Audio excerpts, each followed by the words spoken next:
Ang Ginoo manaa kaninyo, kinutlo gikan sa Ebanghelyo sumala ni San Juan.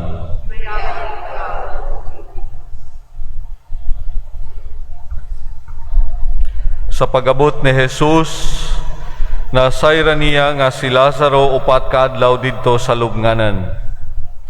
Ang Betania mga 3 ka kilometro lamang gikan sa Jerusalem. Ug daghang mga Hudeo miduaw kang Marta ug kang Maria aron paghupay sa ilang kaguol gumikan sa kamatayon sa ilang igsuon.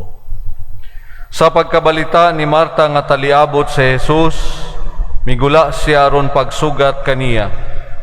Apan nagpabilin sa balay si Maria. Si Marta mingon kang Jesus, kung dinhi ka pa lamang Ginoo, dili unta mamatay ang akong igsuon. Hinoon, nasayod ako nga bisan karon, muhatag ang Dios kanimo bisag unsa imong pangayoon. Si Jesus mingon kaniya, mabanhaw ang imong igsuon. Siya mitubag, nahibalo ako nga mabanhaw siya sa katapusang adlaw. Og si Jesus mingon kaniya, ako ang pagkabanhaw gang kinabuhi.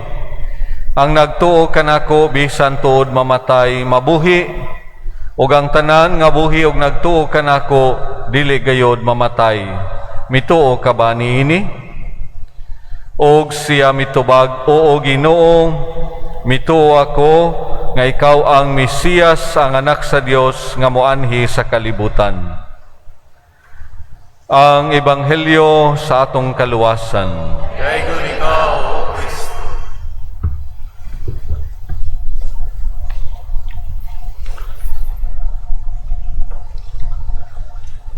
Mayong buntag sa tanan. Lain na usab nga kakulian sa pagsimba, pero sige lang, no? Dili man pasudlan atong mga sementeryo tungod aning padayon gihapon nga hulga sa pandemic. Kunya nagawan pagayod karon, pasensya na lamang.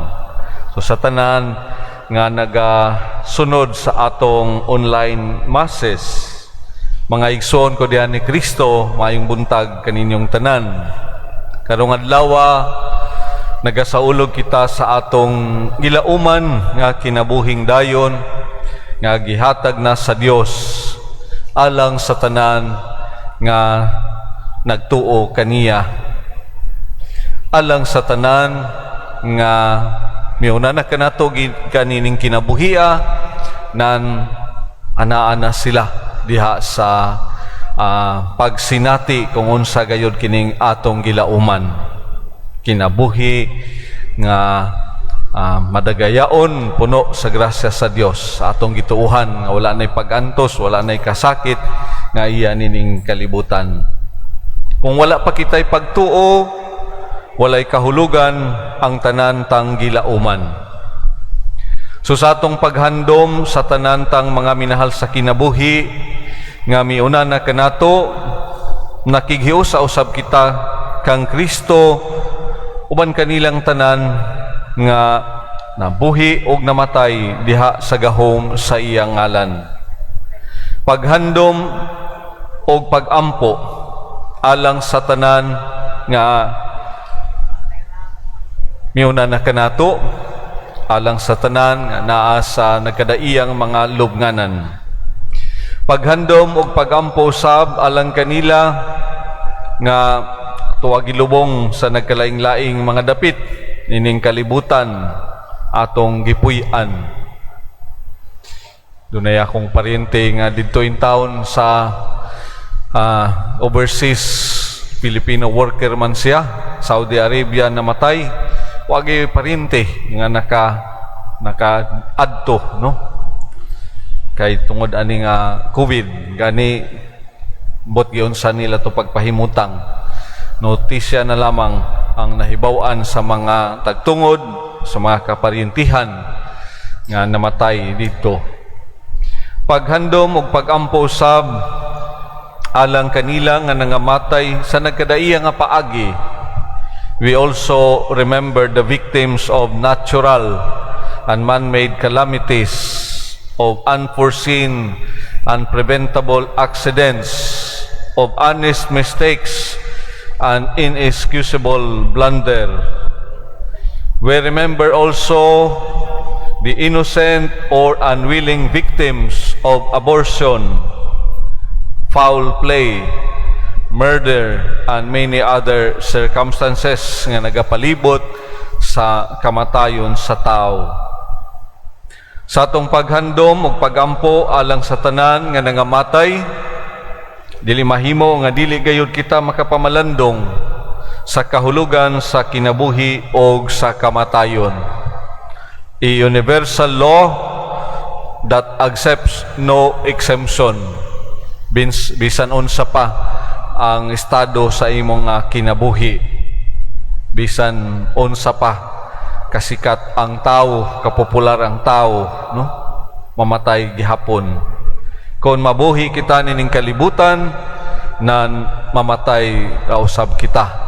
Tak na sa panahon nga giandam sa Dios tagsa-tagsa kanato. The topic of death is unpleasant for some people. Many are afraid of death.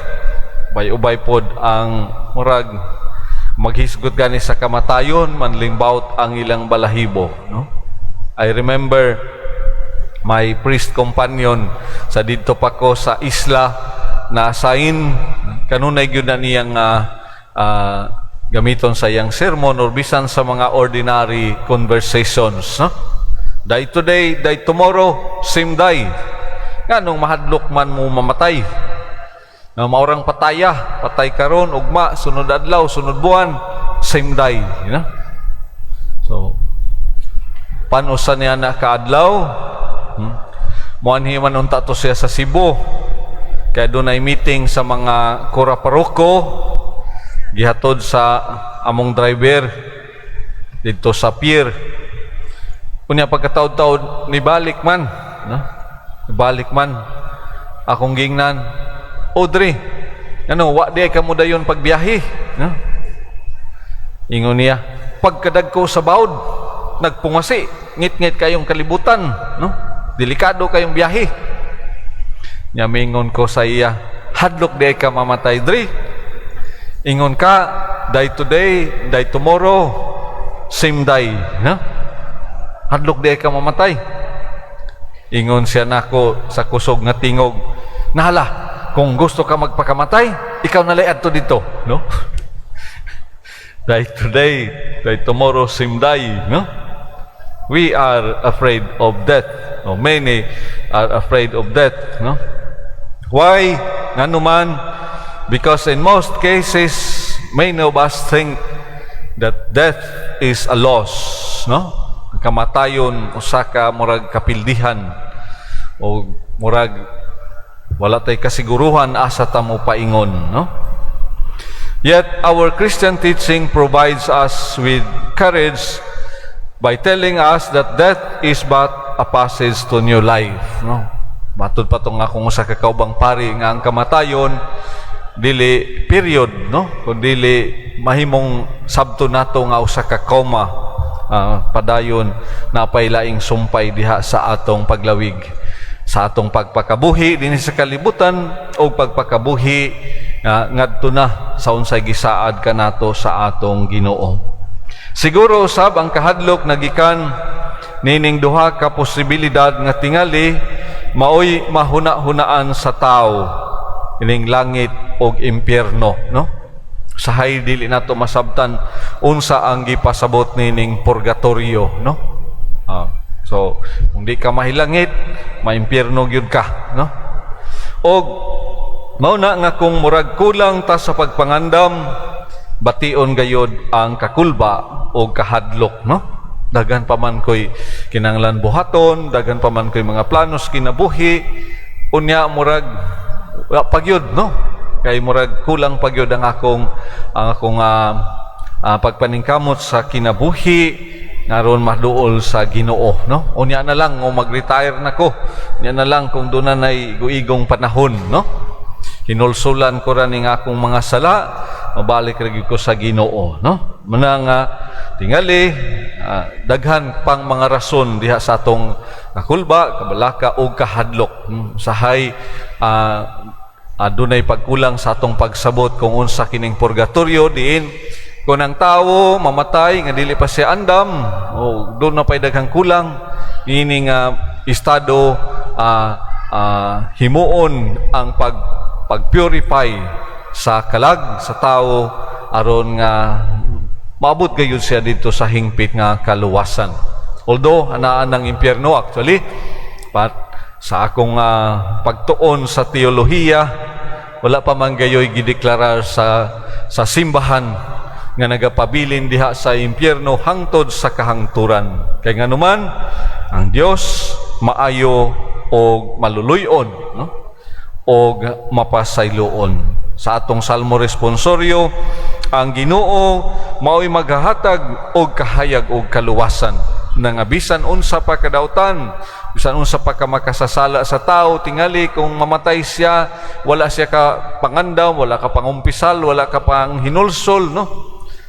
Malaumon kita nga diha sa estado sa purgatorio ang iyang kalag i-purify hatagan og kahigayunan diha sa paghinlo hangtod nga madawat gayud niya ang kahingpitan sa kinabuhi nga atong gitawag nga kaluwasan, no? So mga igsoon, this fear can be mitigated. Instead of fearing death, we should strive to be ready for it. Right? Kay moabot ang panahon bisan sa wala nato damha, no? Dunay beautiful line from the film Doctor Strange that said, "Death is a beautiful thing. It's when we know that our days are numbered that we begin to live life better," no? So nining adlaw karon sa atong paghandom, pag-ampo o pagpasalamat sa kinabuhi sa atong mga minahal o sa tanan nga himong kabahin sa atong kinabuhi, kahigayunan unta usab kini sa atong pagpamalandong, pagpangandam aron mapuy-an nato sa labing nindot ang kinabuhi bililhong gasa sa Dios alang kanato. Hinaot paunta. Palihog manindog.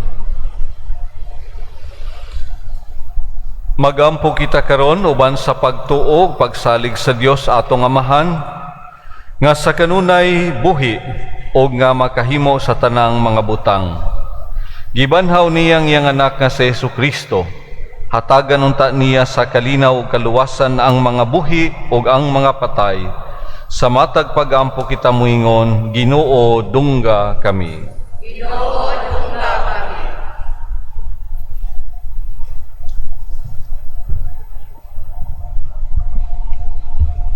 Nga ang Diyos magtigom sa tanang Kristiyanos, diha sa kahiusa o sa pagtuo. Mga muyo kita sa Ginoo. Ginoo dungga kami. Nga kuhaon sa Dios ang kadautan sa gubat, gikan sa atong katilingban.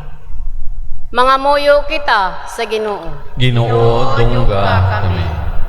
Nga alang ni atong nag-antos sa nagkalaing-laing matang sa sakit, nga makabato na sila og hingpit nga kaayuhan ug kahupayan diha ni Kristo. Mga muyo kita sa Ginoo. Ginoo dungga kami.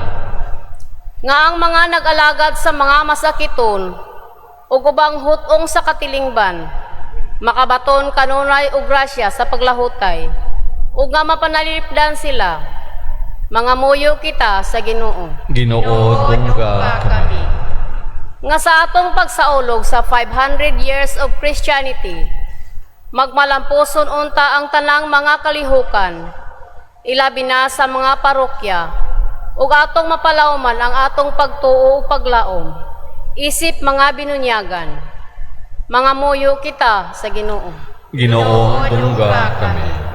Nga ang sulugoon sa Dios, Teofilo Kamomot Obispo, Joel Shibali Pari, mabayaw na sa kadungganan sa altar. Mga muyo kita sa Ginoo. Ginoo dungga kami. Nga ang mga nangamatay, mabanhaw na uban ni Kristo. Mga muyo kita sa Ginoo. Ginoo dungga kami. O Ginoo, ihatag sa tanang nangamatay ang imong kaluoy nga walay katapusan, aron magpulos unta alang sa kaluwasang dayon ang ilang pagtuo ug paglaom kanimo. Ikaw ang abuhi ug hari hangtod sa kahangturan. Amen.